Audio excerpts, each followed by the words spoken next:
Bonjour et bienvenue sur Radio Cessort, votre podcast quotidien sur l'actualité cyber du samedi 28 décembre 2024, épisode 139. Je suis Marc-Frédéric Gomez, en direct des Terres Berrichonne. J'espère que vous allez bien. Au programme aujourd'hui, trio de vulnérabilités SQL injection dans les pilotes Amazon Redshift. 3 failles critiques d'injection SQL ont été découvertes dans les pilotes d'Amazon Redshift. La CVE 2024 12744, la CVE 2024 12745 et la CVE 2024 12746. 9e brèche télécom liée aux hackers chinois selon la Maison-Blanche. La Maison-Blanche a identifié une 9e entreprise télécom américaine touchée par la campagne de cyberespionnage chinoise menée par le groupe Salt Typhoon. Exploitation active d'une faille de Denial of Services dans les pare-feux Palo Alto Networks, des attaquants exploitent la vulnérabilité, la CVE 2024 33093, pour redémarrer les pare-feux Palo Alto Networks, provoquant des interruptions critiques. Multiples vulnérabilités dans le greffon Sécurité QRadar Log Management, AQL d'IBM, la NSSI met en garde contre plusieurs vulnérabilités critiques dans le greffon de Sécurité QRadar Log Management AQL d'IBM. Ces failles peuvent permettre à un attaquant distant d'exécuter des commandes arbitraires. Hameçonnage ciblant les informations bancaires. Une analyse du Storm Internet Center du Sens décrit les tentatives de phishing avec les campagnes ciblant les données bancaires des utilisateurs. Une campagne récente usurpant l'identité de la Banque de Montréal, la BMO, via un faux site web et des SMS frauduleux. Intéressant. Bien entendu, vous retrouverez tous les liens qui m'ont permis de créer cet épisode dans la description de celui-ci. Bleeping Computer nous informe que des pirates exploitent une faille pour désactiver des pare-feux Palo Alto Networks. Celle-ci a confirmé cette alerte sur une exploitation active de la vulnérabilité, la CVE 2024 3393, une faille de déni de service qu'on appelle un DOS, qui permet aux attaquants de désactiver les protections des pare-feux en les forçant à redémarrer. C'est génial, je me suis amusé, je l'ai testé, c'est hyper marrant, vous rendez fou votre équipe réseau. En répétant l'attaque, les pirates peuvent faire entrer le device en mode maintenance, nécessitant une intervention manuelle pour restaurer son fonctionnement normal.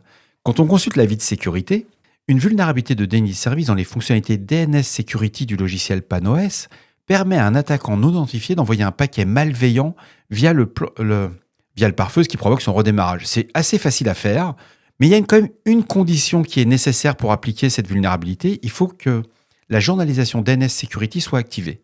Donc les versions PanOS concernées par cette CVE, la 3393, sont les suivantes. Il faut que vous ayez PanOS 10.1.14-H8, le PanOS 10.2.10-H12, le PanOS 11.1.5 et le PanOS 11.2.3 et versions ultérieures. Cependant, on apprend que PanOS 11 est également impactée, la 11.0.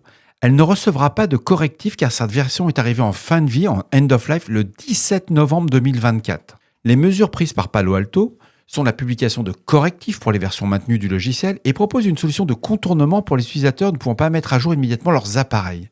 Alors il y a des correctifs qui ont été publiés pour toutes les versions précédentes que je vous ai dit, et il y a quand même une solution de contournement qui est assez simple mais qui n'est pas idéale. Pour limiter les risques, avant l'application des correctifs, Palo Alto recommande de désactiver temporairement la journalisation du DNS Security. Vous vous rendez compte, on va faire moins de logs par rapport à un équipement de sécurité pour en savoir un peu moins. Donc je trouve que c'est pas terrible comme mesure, mais c'est une façon de attendre ou de commencer à préparer la migration si votre équipement ne le permet pas. Tous les détails sont sur Bleeping Computer. Si vous avez du Palo Alto, je vous recommande de le lire, c'est hyper intéressant. Puis si vous avez envie de rendre fou votre équipe réseau, ouais, c'est sympa. Mais il faut pas faire. On fait ça que sur ses équipements, pas sur celui-là du voisin. Un avis du CERT-FR concerne de multiples vulnérabilités dans le greffon Security QRadar Log Management AQL d'IBM, référencé sous l'avis CERT-FR 2024 AVI 1110. Les risques identifiés sont atteinte à la confidentialité des données, contournement de la politique de sécurité, déni de service à distance, exécution de code arbitraire à distance. Les versions du greffon de Security QRadar Log Management AQL sont la version 1.x antérieure à la 1.1.1. Pour de plus amples informations, je vous recommande fortement le bulletin de sécurité d'IBM, le 717-975-7 du 24 décembre, juste la veille de Noël. Je vous mettrai le lien dans la description de l'épisode. Quelques références concernant les CVE impactés. Il y a la CVE 2024 21 489, la 45 296 et la 8 986. Ouais, patché, ça vaut la peine. Security nous informe d'un trio de vulnérabilités d'SQL injection découvertes dans les pilotes Amazon Redshift avec une recommandation pour les utilisateurs ne pouvant pas mettre à jour immédiatement. Amazon recommande fortement de revenir temporairement à des versions antérieures sécurisées. C'est sympa de faire ça durant la semaine de Noël. Ces 3 vulnérabilités d'injection SQL ont été identifiées dans certains pilotes Amazon Redshift, mettant en danger les systèmes avec un risque significatif d'escalade de privilèges, c'est tendu quand même, et de compromission des données. Ces vulnérabilités, identifiées sous les références la CVE 2024 12744, la 12745 et la 12746, présentent toutes un score de gravité en CVSS v3 de 8, soulignant l'urgence de leur correction. Ces vulnérabilités affectent les versions des pilotes Amazon Redshift, le pilote JDBC version 2.1.0.31, le connecteur Python Amazon Redshift version 2.1.4 et surtout le pilote ODBC Amazon Redshift en version 2.1.5.0 aussi bien pour Windows que pour Linux. Ces failles proviennent d'une gestion inadéquate d'une entrée utilisateur lors des appels aux API de métadonnées de Redshift. Ces API, conçues pour récupérer des informations sur les schémas, les tables et les colonnes de base de données, étaient exploitables via des entrées spécialement construites, permettant aux attaquants d'insérer du code SQL malveillant dans les requêtes du serveur. Les impacts de ces vulnérabilités sont une exploitation qui permet aux attaquants d'obtenir des privilèges élevés, donc en un mot, ils prennent la main sur la pétoire, leur donnant un accès à toutes les données sensibles et leur permettant de modifier ou de supprimer des informations critiques. Alors Amazon a bien entendu réagi très rapidement et propose des mises à jour pour les pilotes affectés, que ce soit le pilote JDBC, le connecteur Python Amazon ainsi que le pilote ODBC. Toutes ces mises à jour incluent des améliorations par rapport au risque, notamment la transmission des commandes de métadonnées sous forme de requêtes paramétrées. Cela est réalisé à l'aide de fonctions telles que cut_ident section string ou cut_literal string pour désinfecter les entrées utilisateurs éliminant ainsi le risque d'injection SQL. Ouais, bon bref, il faut patcher. Alors il existe des solutions temporaires pour les utilisateurs ne pouvant pas mettre à jour immédiatement. Amazon se rend compte qu'entre Noël et le jour de l'an, c'est compliqué dans les frozen zones pour les grandes entreprises ou des e-commerçants, etc., de mettre à jour aussi rapidement. Mais il y a un vrai risque quand même. Donc il y a des mises à jour qui sont sorties sur le pilote JDBC, le connecteur Python ainsi que le pilote ODBC. C'est pas la meilleure option, c'est un downgrade que vous faites en fin de compte. C'est pas un upgrade, c'est un downgrade. Mais quand vous êtes, mais c'est indispensable en cas d'impossibilité de mettre à jour. La Maison-Blanche relie une 9e brèche télécom aux hackers chinois. Cette campagne, qui a touché des dizaines de pays, cible des infrastructures critiques. Le groupe de hackers surnommé Salt Typhoon, également connu sous le nom de Earth S3, Famous Sparrow, Ghost Emperor ou UNC 2286, est actif depuis au moins 2019. Il est réputé pour ses intrusions dans les entités gouvernementales et les entreprises de télécommunications, notamment en Asie du Sud-Est. Les réactions de la Maison-Blanche n'ont pas tardé. Anne Neuberger, conseillère adjointe à la sécurité nationale pour la cyber et les technologies émergentes, a déclaré « La réalité est que la Chine cible les infrastructures critiques aux États-Unis. Ces entreprises sont dans le secteur privé, nous constatons encore beaucoup ne respectent pas les bases de la cybersécurité. C'est pourquoi nous voulons verrouiller ces infrastructures et franchement tenir la Chine responsable de ces actes. » Cette déclaration intervient après que l'administration Biden a publié des directives pour aider les entreprises à détecter les activités des hackers chinois dans leur réseau. Neuberger a également indiqué que pour l'instant, aucune communication classifiée ne semble avoir été compromise. Cependant, un haut responsable de la CISA, la fameuse agence américaine de la Cyber Security and Infrastructure Security Agency, a admis qu'il ne pouvait pas affirmer avec certitude que les attaquants n'ont pas complètement exploré les réseaux touchés. Et surtout, ce qu'il affirme, c'est qu'ils n'ont pas été complètement expulsés aussi des réseaux touchés. Ça, c'est assez impressionnant. Ils se rendent compte qu'on sait qu'ils sont là, on les cherche, mais on n'est pas sûr qu'ils soient complètement partis. Et depuis cette révélation de cette vague d'attaques, la CISA a recommandé plusieurs mesures. Adopter des applications de messagerie chiffrées de bout en bout comme Signal pour limiter les risques d'interception de communication. Renforcer les systèmes de télécommunication grâce à des directives techniques spécifiques destinées aux administrations et ingénieurs réseau. En parallèle, l'administration Biden a annoncé des mesures complémentaires. Interdiction des opérateurs actifs de China Telecom aux États-Unis en réponse aux violations des opérateurs télécoms américains par des hackers chinois. Considération d'une interdiction des routeurs TP-Link dès 2025, c'est dans quelques jours, si des enquêtes en cours révèlent leur implication dans les cyberattaques. Mais sur le plan législatif et réglementaire, c'est pas fini. La question de la sécurité des infrastructures télécoms américaines a également attiré l'attention des législateurs et des régulateurs. Le sénateur Ron Wyden de l'Oregon a annoncé un nouveau projet de loi visant à sécuriser les réseaux télécoms américains. La présidente de la FCC, Jessica Rosenworcel, a affirmé que l'agence agirait de manière urgente pour imposer des normes de sécurité renforcées aux opérateurs télécoms américains.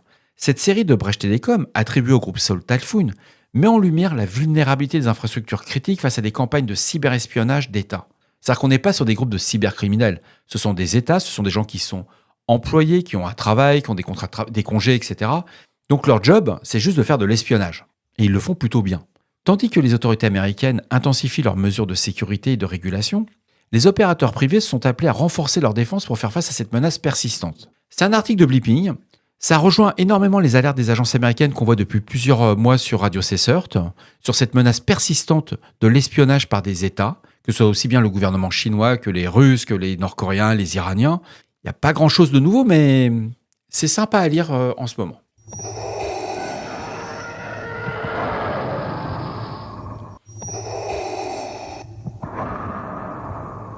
Le Sens nous informe, via un article de Guy Bruno de chez IPSS Incorporation, que des campagnes d'hameçonnage tentent d'exfiltrer des informations bancaires.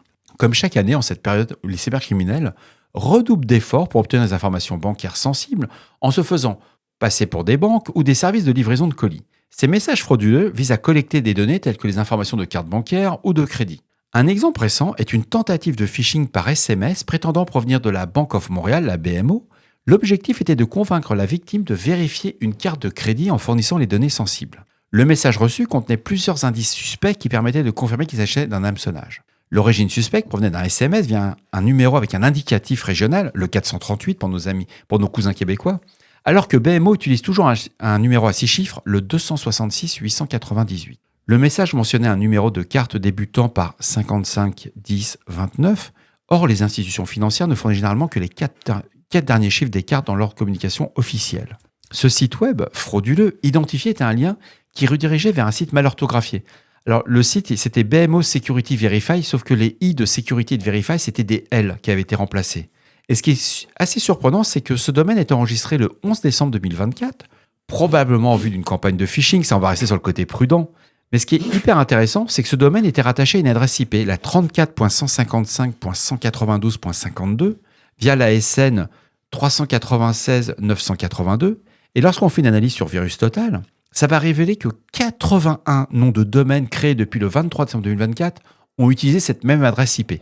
Ces domaines ciblent des institutions comme Canada Post, Scotiabank, des services d'e-transfert ou des programmes de récompense comme ceux de Costco.